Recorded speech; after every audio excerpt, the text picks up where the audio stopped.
NCP নেতা হাসনাত আব্দুল্লাহ ও সার্জিস আলম গণ অভ্যুত্থানের সঙ্গে বেইমানি করার কারণেই ছাত্র উপদেষ্টা হতে পারেননি বলে মন্তব্য করেছেন প্রধানমন্ত্রীর রাজনৈতিক সহকারী মোহাম্মদ রাশেদ খান।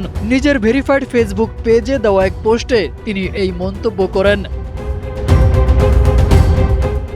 রাশেদ খান লেখেন, নাহিদ ইসলাম ১ নম্বর সমন্বয়ক এবং আসিফ মাহমুদ ৪ নম্বর সমন্বয়ক হয়েও ছাত্র উপদেষ্টা হয়েছেন, কিন্তু ২ ও ৩ নম্বর সমন্বয়ক হয়েও সার্জিস ও হাসনাত উপদেষ্টা হতে পারেননি। এর উত্তর আমি ৭ আগস্ট রাতেই পেয়েছিলাম। একজন ছাত্র উপদেষ্টা শপথ নেওয়ার আগে আমাকে বলেছিলেন, ভাই, হাসনাত সার্জিস জাতির সঙ্গে বেইমানি করেছে।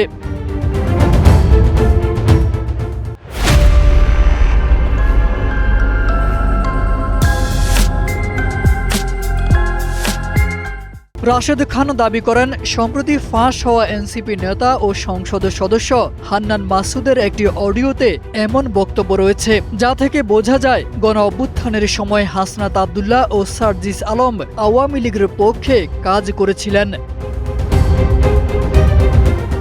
হান্নান মাসুদের বক্তব্য অনুযায়ী গণ অভ্যুত্থানের সময় হাসনাত ও সার্জিস আওয়ামী লীগের এজেন্ট হিসেবে কাজ করেছিলেন। জানিয়ে রাশেদ খান বলেন, যারা সে সময় আওয়ামী লীগকে রক্ষার চেষ্টা করেছিলেন তারা এখন রাষ্ট্র পুনর্গঠনে বিএনপি সরকারকে সহযোগিতা করবেন কিনা সেই প্রশ্ন তোলেন তিনি।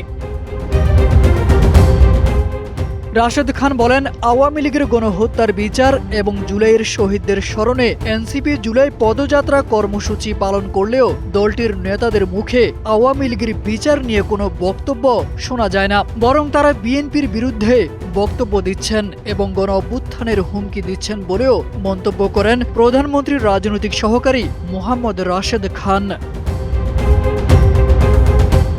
তারেক আজিজ খান, এনপিবি।